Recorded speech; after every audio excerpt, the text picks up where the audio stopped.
Hey guys, welcome back to our channel. எல்லோரும் எப்படி இருக்கீங்க? நான் நல்லா இருக்கேன். ஸோ இந்த வீடியோ எதுக்குன்னா, பக்கத்து வீட்டு அக்கா ஒரு புது டிஷ் பண்ணிகிட்டு இருந்தாங்க. எனக்கு புதுசு தான், ஆனால் அவங்களுக்கு ஃபஸ்ட்டு ஒரு டைம் பண்ணி சாப்பிட்ருக்காங்களா இந்த மாதிரி. ஸோ அதுக்காக அவங்க செஞ்சிட்ருந்தாங்க. இது வந்து ரவாவில் பண்ணியிருக்காங்க. ரவா அப்புறம் அதுக்குள்ளே எள்ளு போட்டிருக்காங்க. ஸ்வீட்டுக்கு சர்க்கரை போட்டிருக்காங்க. ஸோ இது வந்து தண்ணி கொஞ்சம் கொதிக்க வச்சுட்டு அதுக்குள்ளார சர்க்கரையை போட்டிருக்காங்க மிக்ஸ் பண்ணி. அதுக்கப்புறம் ரவா பண்ணி போட்டு நல்லா மாவு மாதிரி பிசைஞ்சிட்டு பண்ணியிருக்காங்க பாருங்கள். சப்பாத்தி மாதிரி ஃபஸ்ட்டு பண்ணிவிட்டு அதுக்கப்புறம் ரவுண்ட் ஷேப்பில் கட் பண்ணி எண்ணெயில் போட்டு எடுக்கிறாங்க. நல்லா இருந்துச்சு, டேஸ்ட் கூட நல்லா இருந்துச்சு. ஆனால் ஸ்வீட் கம்மியாக இருந்தது. அக்கா என்ன சொன்னாங்கன்னா, நாங்கள் ஸ்வீட் அதிகமாக சாப்பிட மாட்டோம், அதனால தான் கம்மியாக போட்டிருக்கேன் ஸ்வீட்டு அப்படின்னு சொன்னாங்க. ஓகேன்னு சொன்னேன். அவங்க ஸ்கூலுக்கு வேலைக்கு போகிறதுனால ஸ்நாக்ஸுக்காக இதை எடுத்துகிட்டு போவாங்களாம். அவங்க வெளியில் அதிகமாக சாப்பிட மாட்டாங்களாம்.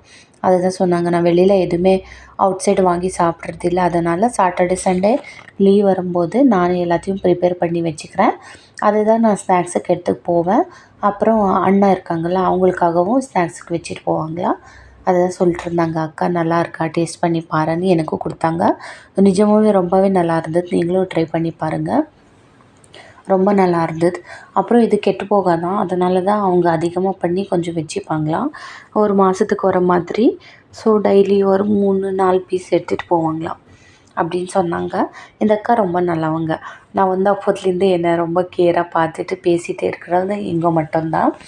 ஸோ இந்த வீடியோ உங்களுக்கு பிடிச்சிருந்தா லைக் பண்ணுங்கள், ஷேர் பண்ணுங்கள், மறக்காமல் நம்ம சேனலை சப்ஸ்கிரைப் பண்ணிக்கோங்க ஃப்ரெண்ட்ஸ். பாருங்கள் ஃபைனலாக எவ்வளோ பண்ணியிருக்காங்க பார்த்தீங்களா? இன்னும் பண்ணிகிட்டே இருக்காங்க.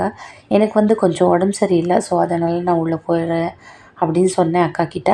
அக்கா வந்து நான் காஃபி போட்டு தரேன், அதுக்கப்புறம் காஃபி குடிச்சிட்டு போ, அப்போது உனக்கு கொஞ்சம் ரிலீஃபாக இருக்கும் அப்படின்னு சொன்னாங்க. ஏன்னா கிளைமேட் ரொம்ப கோல்டாக இருந்தது, அதுக்காக அக்கா வந்து காஃபி குடி அப்படின்னு சொன்னாங்க. நான் என்கிட்ட பால் இருக்குது, அப்புறமா பண்ணிக்கிறேன்னு சொன்னேன்.